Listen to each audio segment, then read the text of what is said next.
اور وہ نکال کے دیا جاتا ہے اور بازار سے سامان خریدا جاتا ہے، یہی ہوتا ہے نا۔ اور جو کڑی نوٹ ہوتی ہے اسے بچا کے رکھا جاتا ہے اپنے پاس، ہے نا؟ یہ کنسیپٹ نہیں ہے، نہیں ہے تو مجھے روک دیجیے گا، ہے نا؟ کڑی نوٹ اپنے پاس رکھتے ہیں اور سڑی گلی نوٹ کیا کرتے ہیں؟ بازار میں ڈال دیتے ہیں، کیونکہ یقین رہتا ہے کہ اور کچھ دن رکھ لیا تو یہ کسی کام کی نہیں رہے گی۔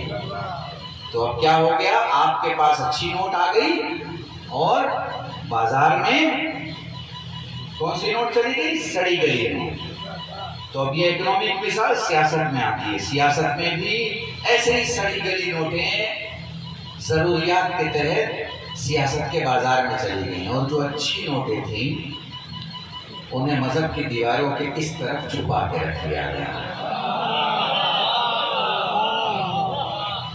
اس موضوع میں ہی پڑھ رہا ہوں، دوسرا پڑھے گا تو پھنس جائے گا، تو اس کو سمجھ میں نہیں آئے گا کہ درود کہاں بھجوانی اور سلوات کہاں پڑھوانا۔ تو سن لیجیے، کیا ہوتا ہے کہ جب پوری بازار سڑی گلی نوٹوں سے بھر جاتی ہے تو پھر مجبوری ہے کہ نئی اور کڑی نوٹ باہر لائی جائے، ورنہ کرنسی کا نام بدنام ہوتا ہے۔ کاش میں آپ کو سمجھا محسوس کرتا۔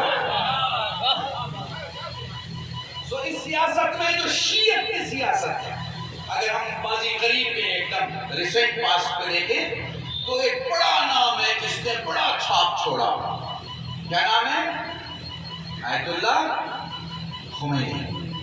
ٹھیک ہے، سمجھیے، آیت اللہ خمینی کیا شیعوں کے درمیان قرآن کی تلاوت کر کے اور کوئی معجزہ کر رہے تھے؟ کیا مجلسوں میں موضوع سیاسیات کا رکھتے تھے؟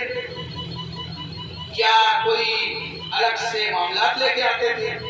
نہیں۔ پہلے تو ایک بات سمجھے، اگر شیعت میں سیاست کے موضوعات پر، پھر جملے کہہ رہا ہوں، اگر شیعت میں سیاست کے موضوعات پر مٹیریل نہ ہوتا تو خمینی دنیا میں کامیاب رہبر نہیں ہو پاتا۔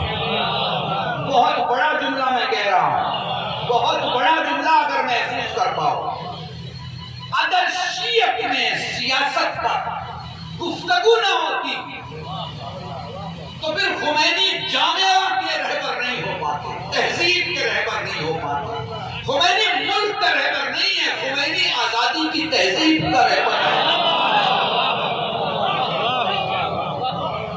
تو میرے ساتھ میں بہت سخت موضوع ہے اور بہت اہم جملے استعمال کر دیا۔ جہاں بھی کوئی آزاد ذہن، جہاں بھی کوئی آزاد ذہن مصیبتوں کے جیل سے عقل و خرد کے سرنگ کے راستے باہر آنا چاہتا ہے، اس کی طرف میں خمینی ہوتا ہے، اس کی طرف میں خمینی ہوتا ہے۔ کیوں؟ پڑھیے خمینی کو، آیت اللہ خمینی کو پڑھیے، کیا کہہ رہے ہیں وہ کہتے ہیں جوانوں دیکھنا، سینٹیمنٹ دیکھنا، اور اس سے وہ لوگ جو سیاست میں ہیں وہ سیکھ سکیں گے کہ انہیں کیسے آگے بڑھنا ہے، اور اس سے آپ کو بھی سمجھنا چاہیے کہ آپ کے علاقے کے سیاست میں آپ کا دخل کیسا ہونا چاہیے۔ وہ کہتے ہیں جوانوں، میں نے تمہیں ایرانی نہیں بنایا، تمہیں خدا نے اس زمین پہ خلق کیا۔ ممکن ہے کہ تمہارے ماں باپ نے کچے مکان یا پکے مکان میں تمہیں پالا ہو، یہ ان کی اکنامی ہے، انہوں نے دنیا سے کم کمایا، چھوٹے مکان تھے دنیا سے زیادہ کمایا، بڑے مکان تھے، مگر تمہیں آگاہ کرتا ہوں کہ جس زمین پہ خدا نے تمہیں پیدا کیا وہ زمین جواہرات سے بھری ہوئی ہے، وہ زمین آسمانی دولتوں سے بھری ہوئی ہے، وہ زمین تیلوں سے بھری ہوئی ہے، یعنی تم پیدائشی امیر ہو، پیدائشی امیر ہو، مگر اگر سیاست کے ہاتھ تمہاری جیب سے تمہاری اس رقم کو لے لیتے ہیں جو کل تمہاری جیب میں آنے والی ہے، تو اس ہاتھ کو مضبوط کرنے کا کام تمہاری خاموشی کر رہی ہے۔ اپنی زبان کا استعمال کم سے کم اس ہاتھ کو کمزور کرنے کے لیے کرو جو تمہارا فیوچر تباہ کر رہی ہے۔ کیا ہوا؟ پھر اس زمین پر پیدا ہوئے جتنے ستارے تھے سب نے خمینی کی گود میں پناہ لینا شروع کر دیا۔ محسوس کیا؟ تو انہوں نے کس سے جوڑا؟ زمین سے جوڑا۔ کس سے جوڑا؟ زمین سے جوڑا. یاد رکھیے گا آپ ہندوستان کے رہنے والے ہیں, یہ ہمارا ملک ہے, ہمارا عزیز ملک ہے, ہماری جانیں اس ملک پہ قربان, اس زمین پہ قربان. کوئی چاروں طرف سے اگر اسے آنکھ اٹھا کے دیکھے گا, ہم جنگ کرنے کے لیے تیار ہو جائیں گے, جان دینے کے لیے تیار ہو جائیں گے. کیوں؟ پارٹیوں نے ہمیں یہ زمین نہیں دی ہے, خدا نے ہمیں یہ زمین دی. خدا نے ہمیں یہ زمین دی. اس زمین کی حفاظت کی ذمہ داری ہمارے کاندھوں پر ہے کہ ہمیں اس زمین کی حفاظت کریں.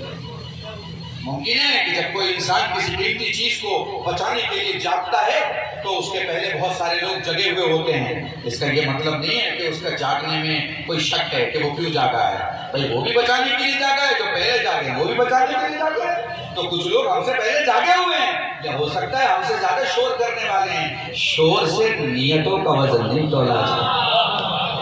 محسوس کر پا رہے ہیں؟ تو آیت اللہ خمینی نے سب سے پہلے کیا جگایا؟ آیت اللہ خمینی نے سب سے پہلے زمین والوں کے اندر زمین کی محبت جگائی کہ اس زمین پر کسی نے قبضہ کیا ہے, وہ قبضہ غلط ہے. اب وہ قبضہ سیاست کا ہو یا قبضہ بادشاہ کا, اسے سمجھ لو کہ زمین کو بچانا ہے تو قبضے کو ہٹانے کی طاقت پیدا کرنی ہوگی. قبضے کو ہٹانے کی طاقت پیدا کرنی ہوگی. اور یاد رکھنا کلبر شیخ کا جملہ, سیاست میں انگلش کا سر, انگلش کا سر SIR, سیاست میں سر اسی کو بولا جاتا ہے جس کے ساتھ سر ہوتے ہیں.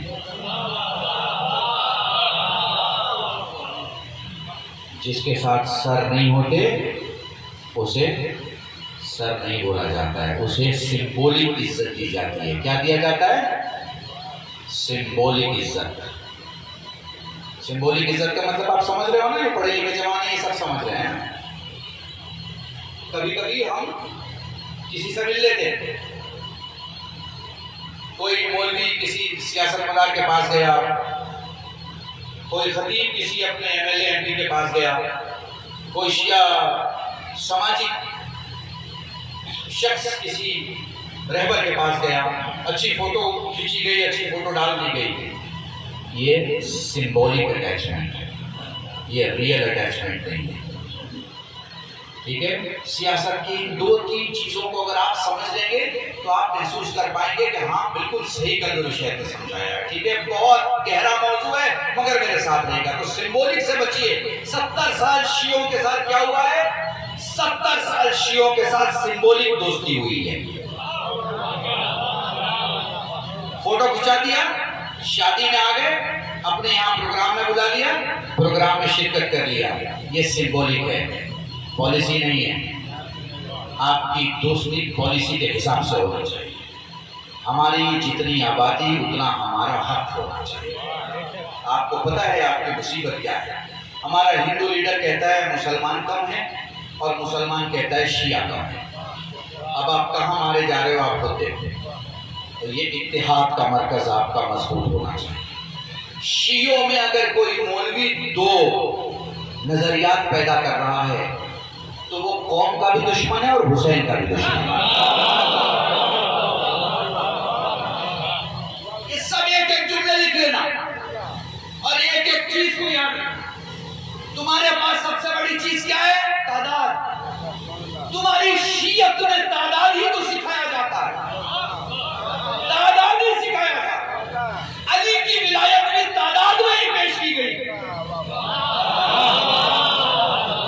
1.25 لاکھ کا مجمع تھا. کتنا؟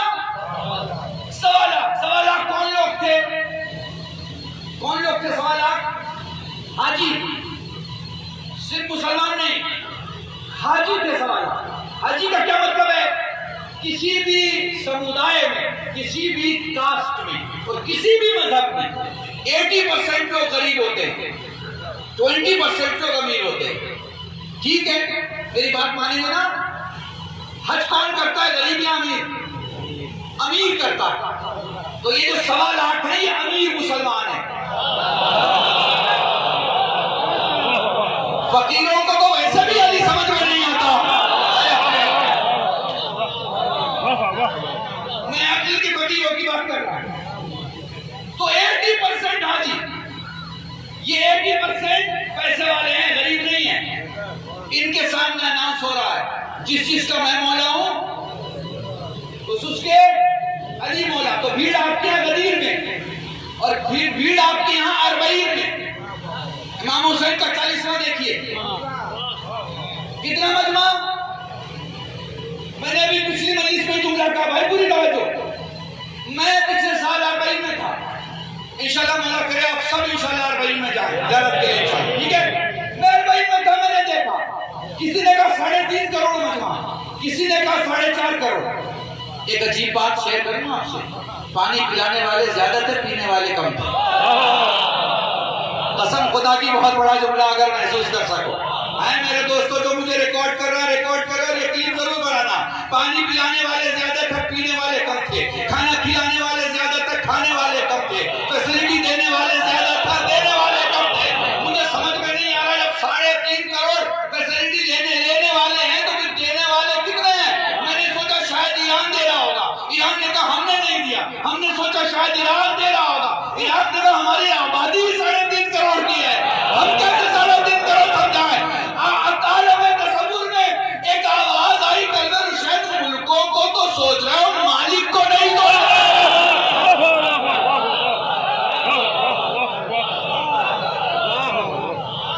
یہ امام ہے جو 40ویں میں آئے ہوئے مجمع کو سنبھال کے بتاتا ہے ہم تمہیں یہاں بھی سنبھالیں گے, ہم تمہیں محشر میں بھی سنبھالیں گے.